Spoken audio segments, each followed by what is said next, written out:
Hi, I'm Dr. P.K. Talwar, cosmetic surgeon, New Delhi.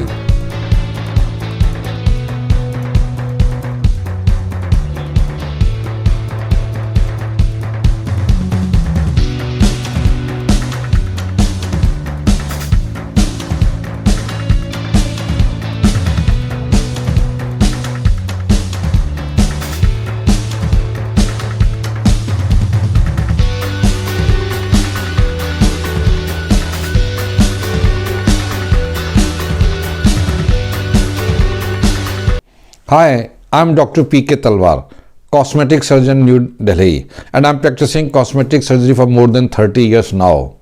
Previously, I was attached to Apollo and Max hospitals, and now I'm running my own cosmetic laser surgery center at Greater Kailash Part 1, New Delhi.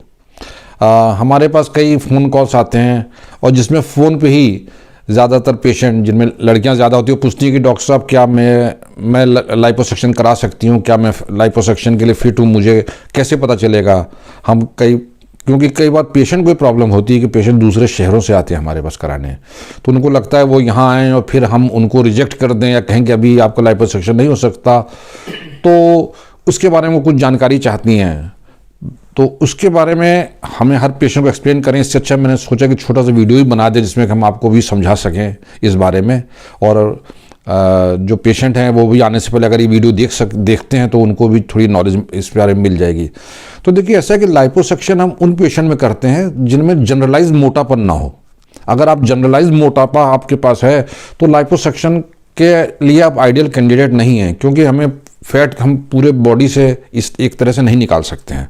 तो उस ऐसे cases में आप जो हैं right candidate नहीं होते हैं लाइपोसक्शन के लिए। दूसरा ये होता है कि आपको कोई और एसोसिएटेड बीमारी तो नहीं है, कोई हार्मोनल इम्बैलेंस तो नहीं है, क्योंकि अगर आपको हार्मोनल इम्बैलेंस है, जैसे पीसीओडी भी है या थायराइड है, उनके कारण अगर आपको फैट जमा हो रही है, मोटापा आ रहा है, तो ऐसे केसेस में भी हम आपको ये एडवाइस करते हैं कि आप पहले मेडिकेशंस कराएं, अपना उसका इलाज कराएं। तो हम उनसे पूछते हैं कि भाई आपको कैसी कोई बीमारी है।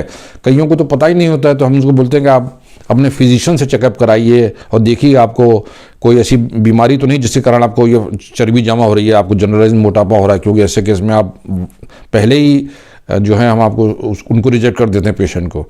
तो जो सबसे अच्छा जो कैंडिडेट होता है, एक तो होता है younger the patient better is the result. तो पेशेंट जितना यंग होता है उसके रिजल्ट उतने ही अच्छे होते हैं।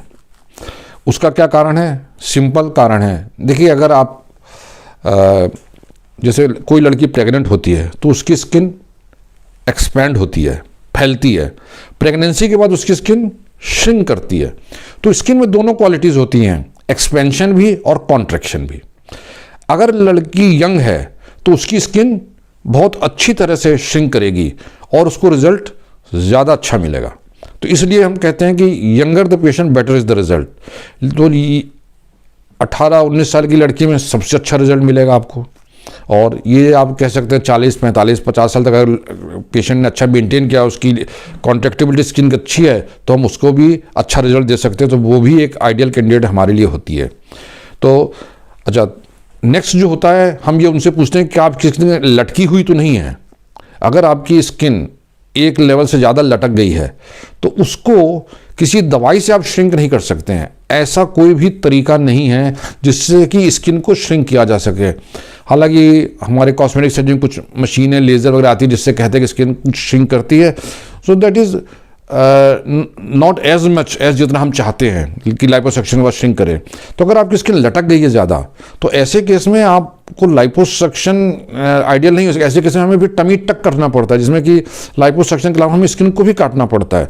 तो ये टेक्निकली हम कहेंगे तो फिर ये लाइपोसक्शन नहीं है। तो अब हम ये भी कह सकते हैं ऐसे केस में कि भाई आपकी स्किन को आप देखें कितनी लटकी हुई है। अगर लटकी हुई है तो फिर उसके लिए आपको सर्जरी जो होगी वो एब्डोमिनोप्लास्टी होगी, इट इज़ नॉट लाइपोसक्शन। और नेक्स्ट आ जाता है कि भाई आपको कोई एसोसिएटेड बीमारी तो नहीं है।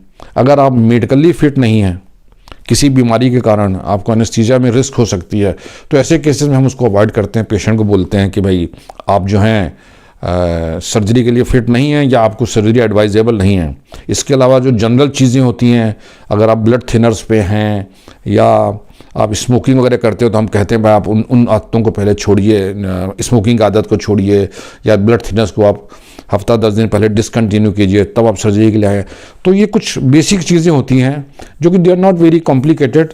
तो बेसिकली आपको ये समझना होता है कि अगर आप यंग हैं, आपको लग रहा है कि भाई मेरा जनरल मोटापा नहीं है, मैं यंग हूँ और मैं यहाँ से चर्बी निकलवा सकती हूँ, तो आप डेफिनेटली आप लाइपोसक्शन के अच्छे कैंडिडेट है। अगर आपकी स्किन लटकी हुई नहीं है तब भी आप डॉक्टर के पास अब तुरंत जा सकते हैं उनको लाइपोसक्शन कराने। प्लस और एसोसिएटेड कोई बीमारी नहीं, क्योंकि यंग पेशेंट में हम लोग यूजुअली मान के चलते हैं कि भाई उनको ऐसी कोई बीमारी नहीं है जो जैसे कि किसी को हार्ट की प्रॉब्लम है, किडनी की प्रॉब्लम है, जो कि usually later phase of life में होती हैं। तो ये सब कुछ चीज़ें होती हैं जिसके बेसिस पे डिसाइड किया जा सकता है कि आप इसके लिए आइडियल कैंडिडेट हैं कि नहीं हैं। इसके अलावा भी अगर आपके मन में कोई भी शंका है तो आप हमारी टीम से संपर्क करें, हमें आपके किसी भी प्रश्न का उत्तर देने में बहुत खुशी होगी। और अगर आपको ये वीडियो पसंद आया है तो कृपया इसे लाइक और सब्सक्राइब करना मत भूलिएगा। Thank you very much.